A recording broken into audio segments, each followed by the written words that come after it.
So we have the temptation. Так искушение происходит. What was the point of Satan trying to get Adam and Eve to eat this fruit? Какая была цель? Для чего он пытался добиться, чтобы Адам и Ева вкусили этот плод? Тогда он планы Бога как бы по сотворить по образу и подобию людей. Исказил. Then he would distort планы сотворить их по образу и подобию. Ну, сатана планы Бога исказил. Then he would distort God's plans. Okay, so he'd distort the plan of God. He'd do that by disrupting the fellowship between God and man. И нарушил бы он планы тем, что нарушил бы общение между Богом и человеком. What happened once Adam and Eve partook of the fruit? А что произошло, как только Адам и Ева вкусили плод?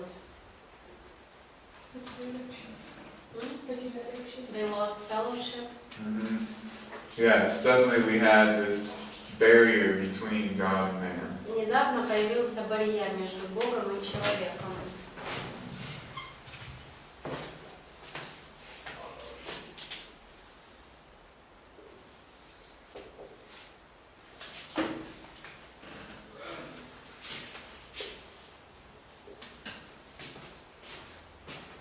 So they had fellowship. Adam sinned. Итак, было общение, Адам согрешил. And then there's this chasm between them. И теперь есть пропасть между ними. And of course, the solution was the mediator between God and man. Конечно же, решением был посредник между Богом и человеком.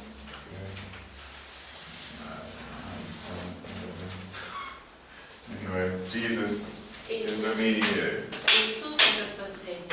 So he's trying to disrupt the plan of God, disrupt the relationship. Of course, God foresaw all that.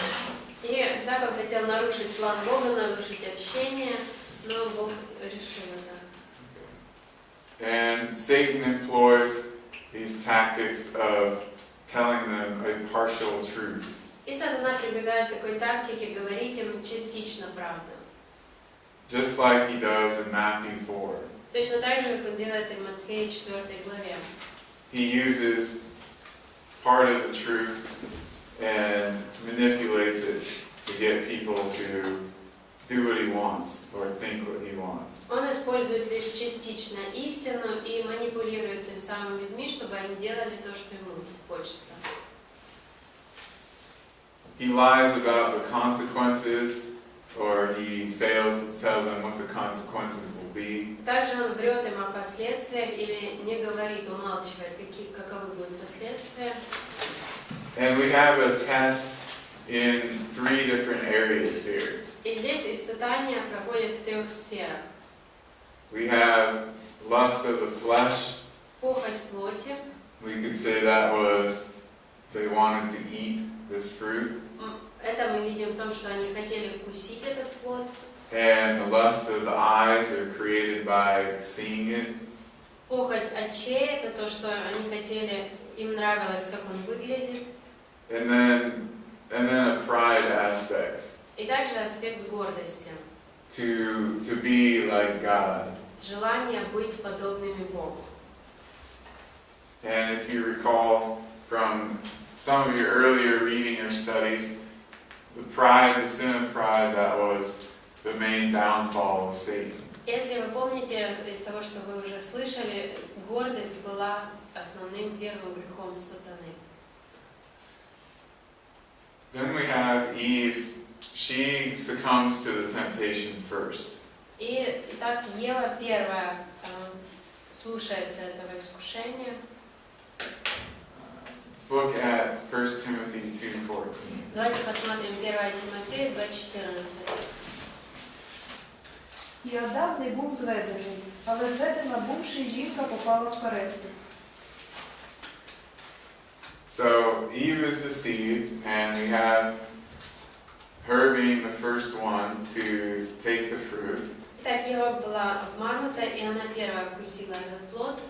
So why is the responsibility though put on Adam? Почему же тогда ответственность возлагается на Адама за это? Потому что заповедь была дана человеку, мужчине. Because the commandment was given to the man. Он сделал это сознательно.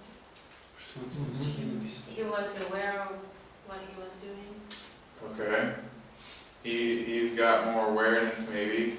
Может быть, Also, though, у него больше осознания было, но также Adam is the first human. Адам был первым человеком. And as it's explained later in the New Testament, his actions are representative and have the impact on all of humanity. И как позже объясняется в Новом Завете, что его действия несли представительский характер и повлияли на все человечество в дальнейшем.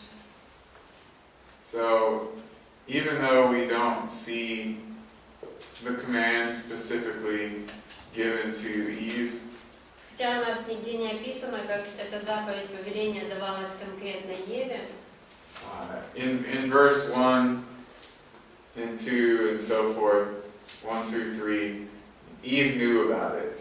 из первых 3 стихов мы видим, что Ева знала об этом. So we could still say that she was personally responsible, but Adam's the representative for all of humanity. Итак, мы можем сказать, что она все-таки сама лично несет ответственность за свой поступок, тем не менее Адам является представителем всего человечества. We could theorize about what if Adam had not sinned. Мы можем разные теории выдвигать по поводу того, что было бы, если бы Адам не согрешил. Then maybe the consequences wouldn't have been passed on to all of humanity. То, может быть, тогда последствия не передавались бы всему человечеству. But as the first human, he's taking the responsibility. Но, будучи первым человеком, он несет эту ответственность на себя. So Romans 5:12 through 21 especially makes that clear. Римлянам 5, с 12 по 21, там особо понятно это объясняется. After this little episode, we have some results. После этой ситуации описаны результаты. We have consequences and judgments. Описаны результаты и осуждения. What's the first judgment? Первое осуждение на кого провозглашается? Serpent. Mm-hmm. And what happens to the serpent? Что со змеем произошло? He will Crawl on his belly, he'll eat dust, yes. на своем брюхе и будет питаться пылью. Okay.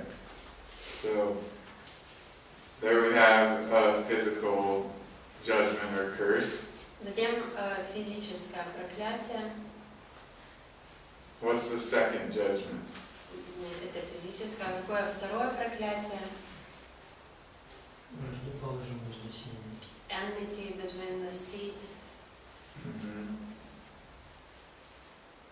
What are these seeds? Что это за семена? What do we understand these as? Как нужно понимать, как обычно понимаются эти семена? Мессия. The Messiah. Mm-hmm. Okay, so between Satan and the Messiah. Итак, между сатаной и Мессией. And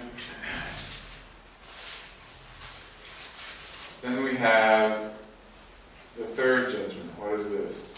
Затем продолжается третье осуждение. Какое? The woman. The woman, yeah. And what are her consequences? Какие последствия для нее? Выражать болезнь. Болезненно. Painful birth giving. Mm-hmm. What else? Что еще? Желание властвовать над мужем. Desire to rule husband невозможность. and inability to do so. Okay. Yeah, that's the interpretation I would take. There are a couple others that have been proposed also. Да, такое толкование есть, но есть еще несколько других толкований выдвигалось. It's a difficult verse, but yeah, I think that the desire to rule over the husband is the correct interpretation here. Это сложный стих, но я думаю, что желание господствовать над мужем правильное толкование. The two other main ideas that have been proposed with this. Еще две основные идеи, которые выдвигались по поводу этих слов. One is sexual desire for the husband, Первое – это сексуальное желание, влечение к мужу. and the other one, desire for security under the husband. И еще одно – это желание безопасности под мужем. But whatever it is, it's some kind of judgment, though. Но чем бы это ни было, это какого-то рода суд, проклятие. Okay, so it's a negative thing, То есть что-то отрицательное. and it's probably desire to rule Это, over the husband, but not be able to. скорее всего, желание править над мужем, но неспособность это делать. Then we have judgment on who next. Затем дальше провозглашается осуждение кого? Адам. Адам. And what are his judgments? И для него какое осуждение?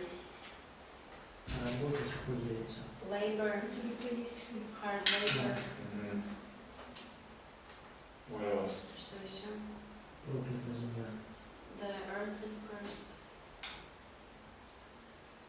The ground is. Okay. Does he get another curse? Еще было какое-то Физическая смерть. physical death. Yeah. All right. So apparently, in the garden, farming was no problem.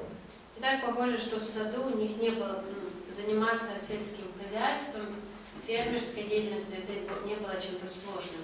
Things must have just grown easily, and you didn't have to tend the land. Наверное, все росло очень легко, не нужно было работать, ухаживать над землей очень сильно. And it sounds like weeds and other things didn't grow in with the good plants. Похоже, что и сорняки, наверное, не росли вместе с хорошими растениями. So as a result of sin, now all that changes. Но теперь все это меняется в результате греха. And then, as he said, this physical death, you are dust, and to dust you shall return. И так же, как сказали, физическая смерть, ты прах, и в прах земной вернешься. What's the fifth judgment? Пятое осуждение какое? Что они были изгнаны из рая. That they were taken out of the garden. Okay. All right, and then we actually have two additional judgments, but they're not specified so much in this passage. Есть еще два осуждения, которые провозглашены были, но они не настолько конкретно оговорены в этом отрывке. Because we have the judgment on the human race as a whole, Потому что было проклятие на все человечество в целом. and that, for example, is going to be discussed in Romans 5:12. И в Римлянам 5:12, например, это упоминается. And then we also have judgment on creation. И также осуждение провозглашено на творение. That is, it's not just that the ground becomes hard, but animal and plant life is also affected by Adam's sin. Так, не только земля стала какой-то сложно на ней работать, но также и растения, и животные стали против человека.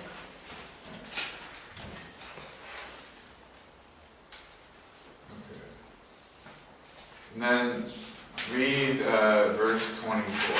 24 стих, прочитайте. a very interesting verse. Очень интересный стих. И изгнал Адама и поставил на востоке у сада Эдемского херувима и пламенный меч, обращающийся, чтобы охранять путь к дереву жизни. Did you guys know that there were Jedi in the Bible? Вы знали, что в Библии были джедаи?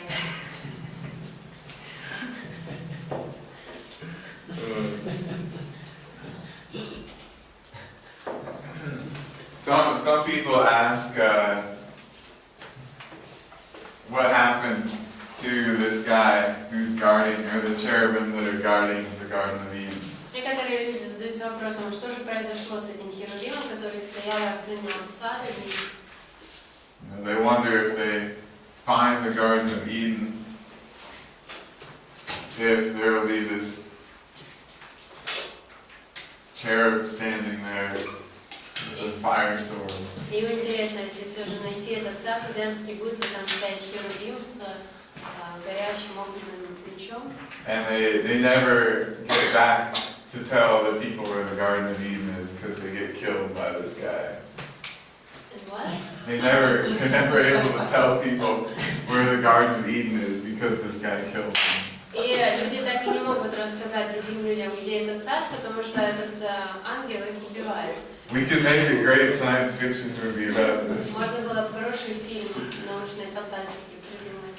But what actually happened to the Garden of Eden? Но что же на самом деле произошло с Эдемским садом? Yeah, in the flood. Зарос садик. Потоп упал. But И lots of plants grew. It's not a garden. yeah.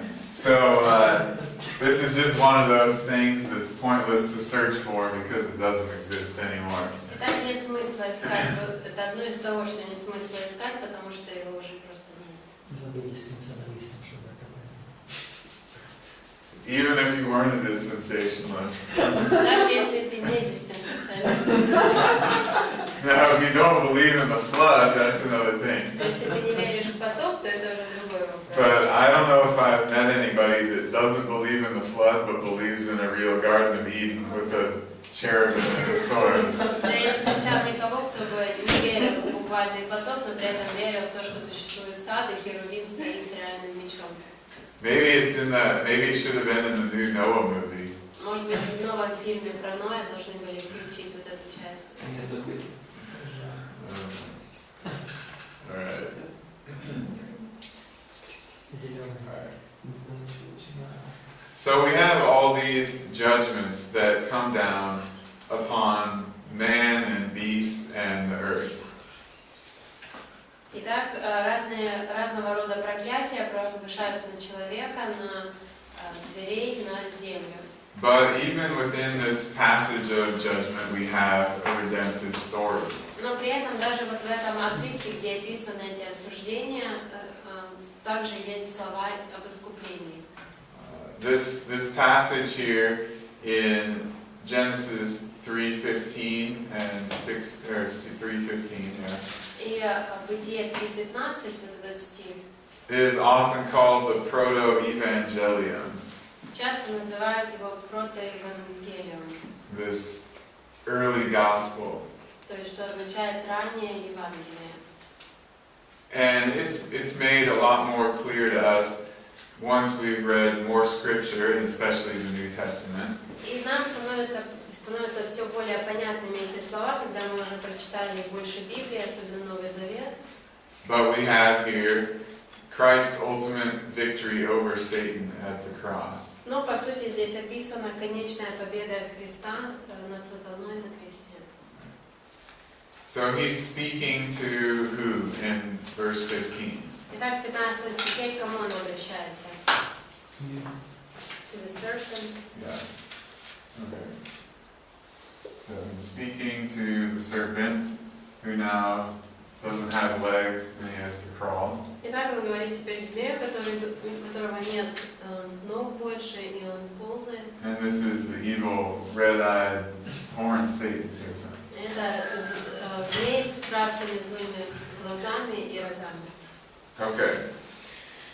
And then he says, he shall crush you on the head.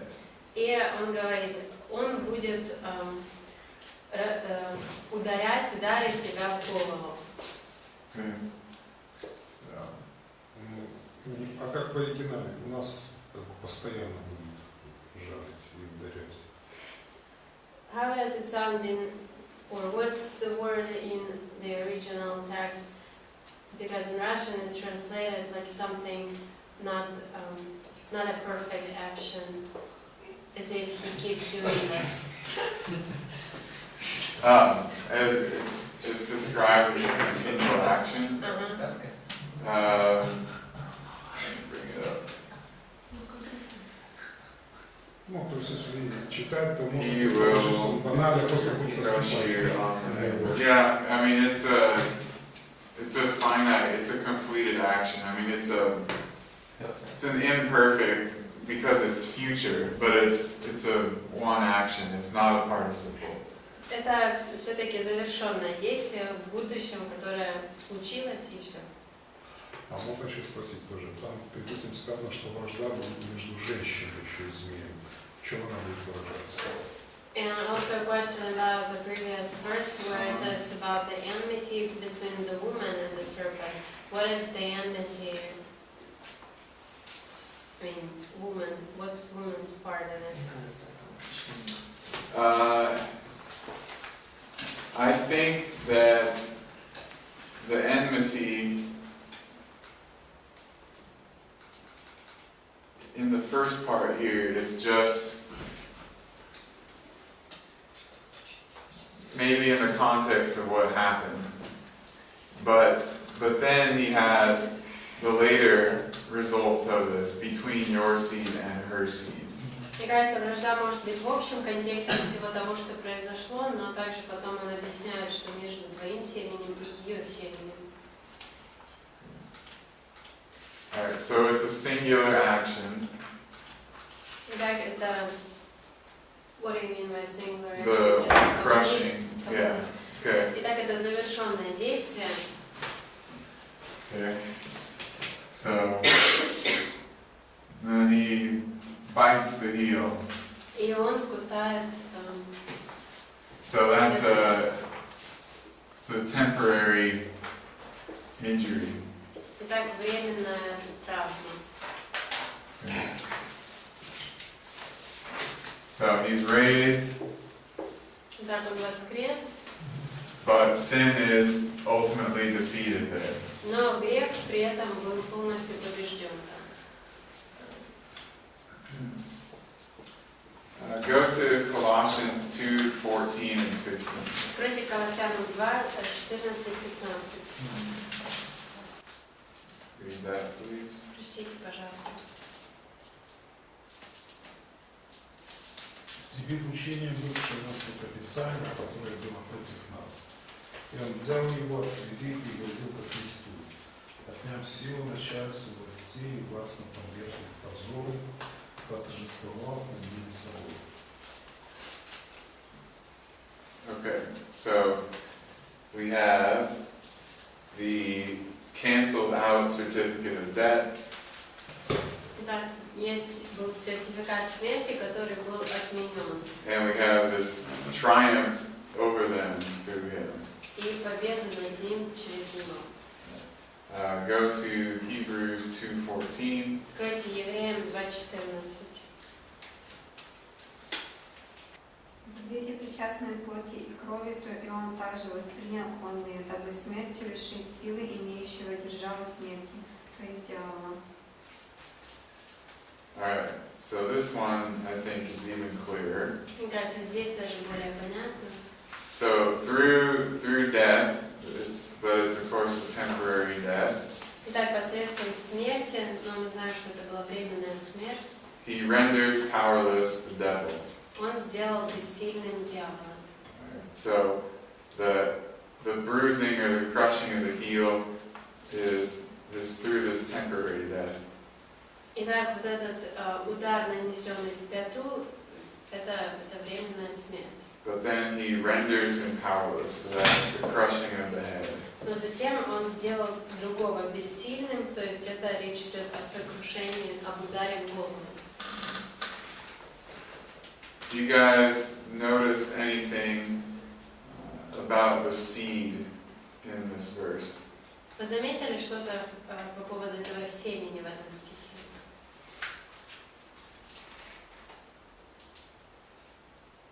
В каком стихе? Which verse? Yeah, oh, sorry, in Genesis 3:15. 3:15. Семя вдохновения. Семя жены. Да. The seed of the woman, А не отца. not the seed of the father. Yeah. Now, I mean, we could be stretching things, but do you think this might have anything to do with Jesus' birth from Mary? Может быть, это уже сильная натяжка, но вам не кажется, что это связано с рождением Иисуса от Марии? Because he could have said Adam's seed, Потому что он мог сказать семенем Адама, because he still is a descendant of Adam. потому что он по-прежнему все-таки ж потомок Адама. But perhaps this specific wording is used to make prophetic reference to Jesus being born of a woman. Но, возможно, именно такие слова были выбраны для такой формулировки, как раз о том, чтобы сказать, что Иисус родится от женщины. Because Joseph wasn't his father, he wasn't associated with that. Иосиф не был его отцом, он в этом не участвовал. Just an idea there. Просто одно из предположений.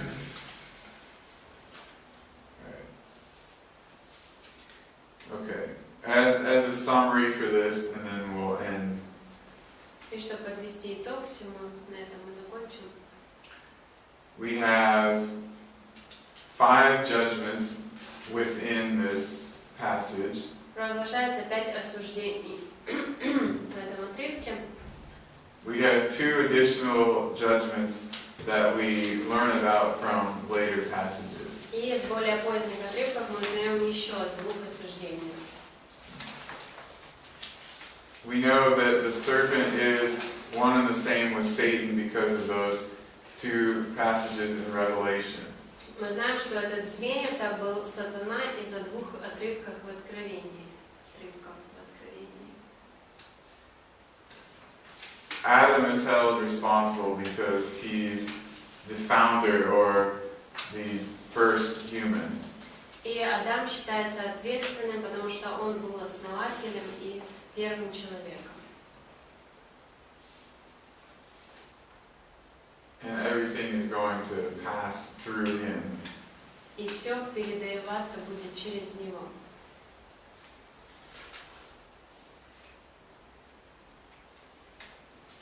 And then we have the future, the plan of salvation is given in verse 15. И также в 15 стихе нам описан план спасения. So even though Satan does this to try to disrupt God's plan and the relationship between God and man, God had this factored into the plan. Итак, хотя сатана и пытался нарушить, исказить план Бога и общение Бога и человека, тем не менее, все равно Бог остался этот план по решению. And finally, as we talked about at the beginning, a few reasons as to why this is historical and it needs to be historical. И также те причины, которые мы с вами вначале обсудили, почему это исторические события и нужно воспринимать это как историю. We have several Old Testament writers referring to it as an historical event. Мы увидели нескольких авторов Ветхого Завета, которые называют это историческим событием реально. We had Jesus referring to it as an historical event. Иисус упоминал это в качестве реального исторического события. We have Paul referring to it as an historical event. Павел упоминал это как реальное историческое событие. And the theological implications that are drawn from it require it to be an historical event. И также все те богословские выводы, к которым мы приходим на основании этого отрывка, тоже требуют, чтобы мы воспринимали это событие как реально историческое. Now, for tomorrow, На завтра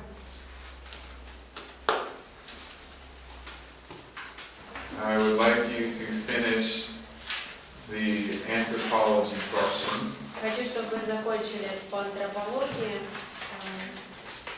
материалы.